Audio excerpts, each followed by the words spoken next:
Hello, Brian. You are up next, sir. You got a hand for us here? Yeah, I have a hand from Parks also. I, I swear, I'm trying to mix it up a little bit. But all right. So, a hand from Parks. So, is this 2-5 or This is a 10-10. 10-10? 10-10 Yep. on a Tuesday or what? No, this was actually a couple days ago, Thursday night. Okay. Yeah, so it's a 10-10-20. We had the mandatory 20 on. 10-10 plus 20. Okay. So I guess I'm 2,000 effective with the main villain who I cover. And the hand starts, I open pocket jacks in the hijack. Here it has pocket jacks in the hijack. Okay. Yep. Okay. The suits aren't really that relevant in this hand, but I guess jack of clubs, jack of hearts. Okay. So I opened a 50. And I get called by the small blind and the straddle. Small blind straddle call. Okay.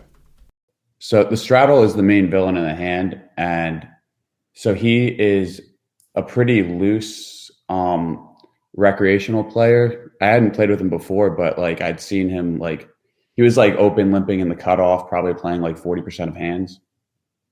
Okay. So I think that this is kind of relevant because it'll come into play later. So he's in the straddle, he calls. So the flop is interesting. It comes 8-8-8.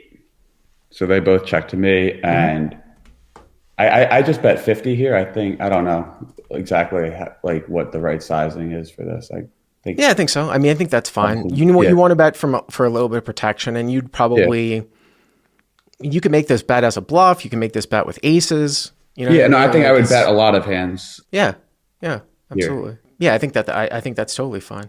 Yeah. Okay. So I bet 50. So the small blind folds, and then the straddle calls. So small blind folds, small blind fold, and the straddle calls. So the straddle calls, closing the action a little bit. Yep. All right. And now the pot's probably like $260, something like that. Yep. Exactly. Yep. $260. It's always interesting in these spots because I mean you are raising from obviously the hijack, Yeah. but you usually see this more in PLO, and I see it like a lot of like double board bomb pots and things like that. Like even if you have aces, or say like you make like top boat, like you have this is why I'm talking about in PLO, like you hit like an ace on the turn and you have aces full. You still like don't really want, you kind of want to play like a bunch of pot control on the turn. And the difference between, of course, like in a case like this, like in Hold'em versus in Omaha with this setup is that, you know, if an ace were to come here and you had pocket aces and somebody else had like an ace, they have like top full house along with you. Whereas in Omaha, it's just pocket pair versus pocket pair that's playing. Right. But the point being is that you kind of want to just you kind of want to just you don't want to like shovel like a bunch of money in just constantly. You know what I mean? Sure. So Yeah, it's funny you say that because the turn is jack actually. wow, Yeah. the turn is a jack. Yep. So I turned jacks full. Okay, well here we go. Yeah. So I mean, it didn't. I mean, out of this configuration, you were either going to have the best hand anyways or not, right? Right. Yeah. I didn't It think. doesn't I really never matter. has queens plus there. So Right, right. All right, turns a jack. Yep. So does he check to you again, I assume? Yep. So he checks to me, and then I was thinking that I should actually check on this card because I feel like I'm just either like so far ahead or like so far behind, and like I'm just not going to get three shoots of value from like the pocket twos through pocket sevens part of his range, and then like his ace high and king high floats. Like I want to give him the opportunity to like catch up on the river. Well, the only thing I would say about that though is that you don't think that like if he has deuces through sevens, it's not like the jack is like the ultimate scare card here. I Sure. kind of it's not like it's a king or an ace.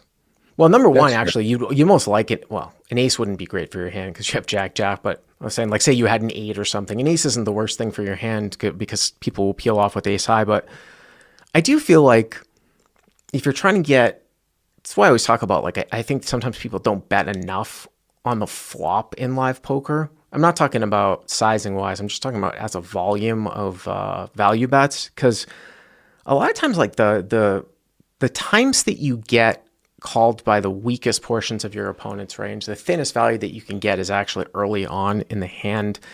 I kind of look at this now. Obviously, you're not early on in the hand, but you still might get called by deuces through sevens here if you were to bet like 80 here on the turn. Whereas if you check back the turn, there's like, say he's got sixes, right? Like how many, it's like probably like a 75% chance another overcard is going to come from a six. So I might go like 1/3 here again. So anyways, I definitely see merit for that. Yeah. But you checked it back. Yeah. All right. I just checked it back. Yeah. Here, checked behind. And we're still at 260. Okay. Yep. So then the river is a 9. For example, right? Right. Yeah. If he had like 7 through deuces here, it's another one where it's just, you're not going to you would have got the value on the turn. Okay. Sure. So now he chooses a pretty interesting sizing. So he now leads for 250. So basically pot. You guys start 2,000 effective, right? So straddle bets 250? Yeah. You open so this is funny about when you look through like hand rating and things like this. So for Crush Lab Poker subscribers that might be listening to this on the podcast, or for you guys too on the, watching on the YouTube, there's one thing that I'm doing in my mind right now. I'm going to repeat the entire hand. And then, because a lot of times people have difficulty with hand reading, and I always give a technique when somebody's like in the fog of a certain situation. I always say like, start your engine. And I'll talk about what that means in a second. I just want to review this hand and I'll tell you what pops into my head right away. So heroes in the hijack with jacks, makes it 50, small blind straddle call. So pot's 160, comes out 888, check, hero goes 50, small blind folds, straddle calls. Pot's 260, turns a jack, straddle checks, hero checks behind. River's a 9, straddle bets 250. Okay? So what other hand might he actually value bet? He might value that would he ever take a hand that he thinks is worth value and take the sizing with it that's worse than your hand? And the only hands that those could possibly be are high pairs, but those are always going to be 3-bet off. Right. Right. I mean, I think he can have some Jack X that he might float the flop with, like a King Jack, Queen Jack, maybe, because I did use pretty small sizing. Or Ace Jack, Ace High would be better than that. Yeah. I mean, or would you wouldn't think that he would bet a 9.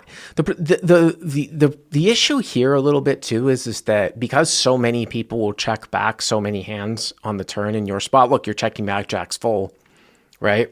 Yeah. And I assume, does that mean like you're checking back aces on the turn?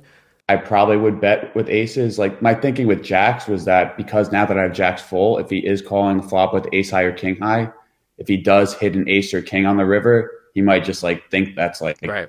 the nuts, and then I can like get more value from those hands.